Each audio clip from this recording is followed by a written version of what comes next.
अस्सलाम वालेकुम दोस्तों, आज हम फर्स्ट ईयर केमिस्ट्री के एक टॉपिक को समझने जा रहे हैं जिसका नाम है लिमिटिंग रिएक्टेंट। तो आइए सबसे पहले हम लिमिटिंग रिएक्टेंट की डेफिनेशन और इसके कॉन्सेप्ट को समझते हैं और फिर इसके बाद first year chemistry 2014 Karachi board के पास पेपर में आने वाले एक न्यूमेरिकल को भी हम यहाँ समझने जा रहे हैं। तो सबसे पहले हम बात करते हैं लिमिटिंग रिएक्टेंट की डेफिनेशन की। The reactant that produce least number of mole of the product is called limiting reactant. वो रिएक्टेंट जो कम से कम प्रोडक्ट के मोल को प्रोड्यूस करे उसे हम क्या कहते हैं? Limiting reactant. आइए लिमिटिंग रिएक्टेंट को समझने के लिए मैं एक सादा सी एग्जांपल आपके सामने रखता हूं। फॉर एग्जांपल, हमें टी बनानी है, चाय बनाने के लिए हमें बेसिक 3 चीजों की जरूरत है।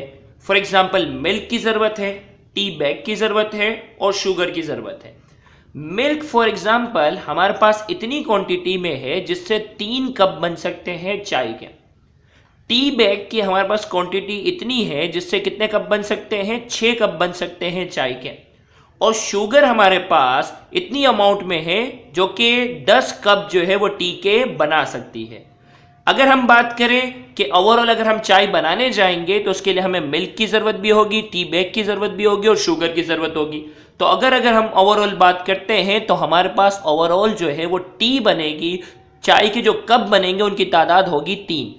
वजह यह है कि टी बैग तो 6 कप बना सकता था, शुगर 10 कप बना सकती थी, इतनी तादाद में क्वांटिटी में थी। लेकिन मिल्क हमारे पास जो है वो इतनी क्वांटिटी में था जिससे सिर्फ और सिर्फ 3 कप जो है वो चाय के बन सकते थे। लिहाजा इस रिएक्शन में अगर हमें चाय बनानी है तो इस सिंपल एग्जाम्पल में मिल्क जो है वो क्या है? लिमिटिंग रिएक्टेंट है।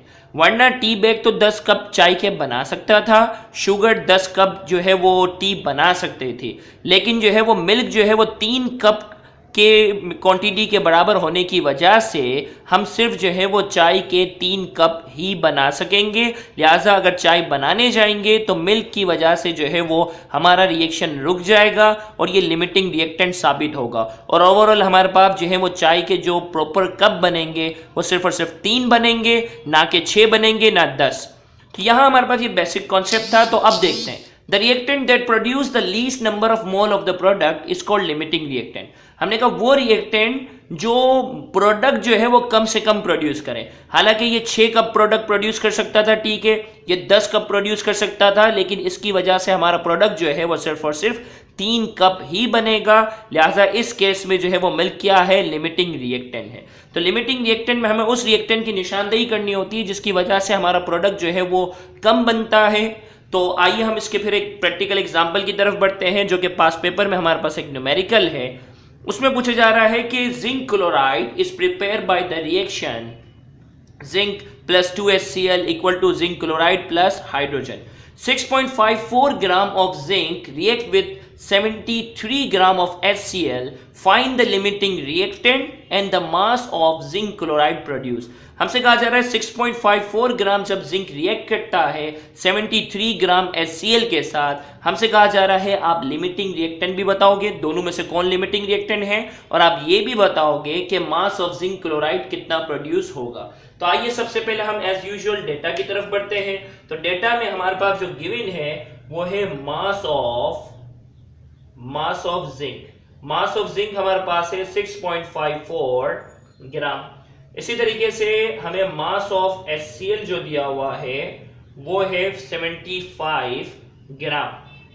रिक्वायर्ड जो है हमारे पास जो पूछा जा रहा है कि आप क्या मालूम करके बताओगे, तो रिक्वायर्ड में हमसे कहा जा रहा है कि आप मास ऑफ जिंक क्लोराइड मालूम करके बताओगे और साथ ही साथ जो है वो लिमिटिंग रिएक्टेंट भी मालूम करके बताओगे। हमें लिमिटिंग रिएक्टेंट भी मालूम करके बताना है और जिंक क्लोराइड भी हमें मालूम करके बताना है। तो आइए सोल्यूशन की तरफ हम बढ़ते हैं। तो सोल्यूशन में हमारे पास जो है वो सवाल में इक्वेशन दी हुई है। इस किस्म के सवाल में हमें इक्वेशन याद नहीं करनी होती, हमें गिवन होता है जिंक है 2HCl zinc chloride plus H2। याद रहे हमें जिंक का जो है वो इस सवाल में जो है वो एटॉमिक मास भी दिया हुआ होगा, 65.4 है।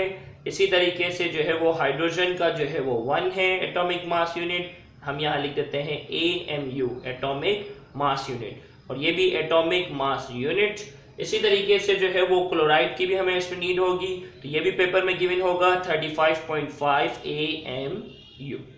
अब हम क्या करते हैं, इस इक्वेशन को पहले ये मालूम करते हैं कि जिंक की वजह से कितना जिंक क्लोराइड प्रोड्यूस होगा, फिर हम मालूम करेंगे कि HCl की वजह से कितना जिंक क्लोराइड प्रोड्यूस होगा। तो हमने क्या किया, इस इक्वेशन को 200 में कर दिया। जिंक की वजह से कितना जिंक क्लोराइड प्रोड्यूस होगा, पहले हम उसकी बात करते हैं। तो हमें मालूम है कि अगर 65.4 ग्राम, यानी अगर इसका 1 मोल होता तो इसका भी 1 मोल प्रोड्यूस होता, तो 65.4 ग्राम अगर जिंक होता तो कितना जिंक क्लोराइड बनता। जिंक का हमारे पास है 65.4 प्लस क्लोराइड का है 35.5 मल्टीप्लाई बाई 2। तो इससे हमें ये पता चलता है कि 65.4 ग्राम अगर जिंक होता तो जिंक क्लोराइड हमारे पास बनता 136.4 ग्राम। अगर हमें ये मालूम करना होता कि 1 ग्राम जिंक कितना जिंक क्लोराइड प्रोड्यूस करेगा, तो हम 65.4 को क्या करते हैं, 65.4 को दोनों साइड पे हम डिवाइड करते हैं। तो 136.4 डिवाइडेड बाय 65.4, तो ये 65 और ये 65 कैंसिल होंगे। तो इससे हमें यह पता चलता है कि 1 ग्राम जिंक जो है वो प्रोड्यूस करेगा 136.4 अपॉन 65.4 ग्राम जिंक क्लोराइड। लेकिन हमें जो सवाल में दिया हुआ है जो मास ऑफ जिंक वो 1 ग्राम नहीं है, 66.54 है। लिहाजा हम क्या करेंगे, 6.54 को दोनों साइड पे मल्टीप्लाई करेंगे, तो ये हो जाएगा 136.4 अपॉन 65.4 मल्टीप्लाई बाय 6.54। तो ये हमारे पास हो जाता है 6.54 ग्राम। और जब हम इनको सॉल्व करते हैं तो हमारे पास वैल्यू आ जाती है, वो है 13.64 ग्राम। यानी इस इक्वेशन से हमें यह पता चलता है कि 6.54 ग्राम अगर हमारे पास जिंक है तो इसकी वजह से हमारे पास जिंक क्लोराइड जो बनेगा वो बनेगा 13.64 ग्राम। अब हम HCl को हम करके देखते हैं कि HCl की वजह से कितना प्रोड्यूस होगा। तो 2HCl है, ये मिलकर बना रहा है जिंक क्लोराइड। तो HCl की अगर हम बात करें 2, हाइड्रोजन का 1 होता है, क्लोराइड का होता है 35.5। तो इसी तरीके से यहां हमारे पास जिंक का जैसा कि हमने कहा था 65.4 प्लस 35.5 मल्टीप्लाई बाय 2, तो यहां हमारे पास बन जाता है 73 ग्राम।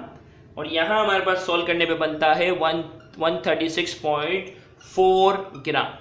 अगर इससे ये पता चलता है कि 73 ग्राम अगर HCl है तो इससे बनेगा जिंक क्लोराइड 136.4 ग्राम। अगर 1 ग्राम की अगर हम बात करेंगे तो हमें 73 को क्या करना पड़ेगा, दोनों साइड पर डिवाइड करना पड़ेगा। तो ये हो जाएगा 136.4 अपॉन 73।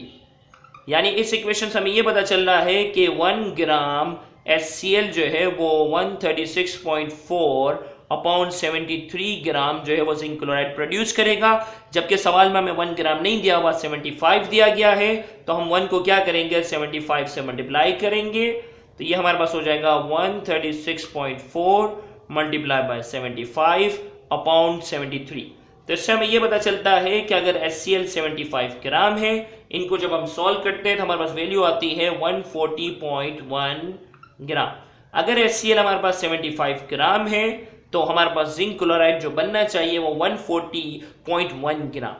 लेकिन जिंक की वजह से ये रिएक्शन रुक जाएगा क्योंकि जिंक क्लोराइड के लिए जिंक भी चाहिए होगा। जैसा कि हमने लिमिटिंग रिएक्टेंट में एग्जांपल जो पढ़ी थी कि उसमें मिल्क की वजह से जो है वो रिएक्शन रुक गया था, क्योंकि हमारे पास टी बेग भी अवेलेबल है, शुगर भी अवेलेबल है, लेकिन मिल्क के कम होने की वजह से रिएक्शन रुक गया था और वो लिमिटिंग रिएक्टेंट था। तो सेम इसी तरीके से जिंक हमारे पास 6.54 ग्राम है, जिसकी वजह से जिंक क्लोराइड 13.64 ही बन सकेगा। जबकि HCl हमारे पास 75 ग्राम है, जिसकी वजह से 140.1 ग्राम जिंक क्लोराइड बन सकता था, लेकिन जिंक की वजह से ये रिएक्शन रुक गया है। लिहाजा हमारे पास जिंक क्लोराइड जो बनेगा वो सिर्फ 13.64 ग्राम बनेगा। लिहाजा हमारे पास जो है, अगर हम आंसर की बात करते हैं तो हमने यहाँ आंसर की अलग से हेडिंग लगा ली और इसमें हमने कहा कि मास of zinc chloride, mass of zinc chloride जो हमारे पास बनेगा वो होगा 13.64 ग्राम। और लिमिटिंग रिएक्टेंट हमारे पास इस केस के अंदर जो है, लिमिटिंग रिएक्टेंट इस सवाल के अंदर हमारे पास जो है वो जिंक है। जिंक हमारे पास जो है वो लिमिटिंग रिएक्टेंट है। याद रहे ये जो लेक्चर आप सुन रहे थे ये हमारे YouTube channel Sindh board teaching की तरफ से अपलोड किया गया है और ये लेक्चर जो है वो डॉक्टर अली असगर की तरफ से जो है वो डिलीवर किया जा रहा है। अगर आपको हमारा ये लेक्चर समझ में आया है तो आप हमारे सिंध बोर्ड टीचिंग चैनल को सब्सक्राइब करना मत भूलिएगा। सब्सक्राइब करने के बाद बेल आइकन को क्लिक करने से हमारी अपलोड करता तमाम वीडियो की नोटिफिकेशन आपको रिसीव हो सकती है, लिहाजा इसको सब्सक्राइब करना मत भूलिएगा। Thank you very much.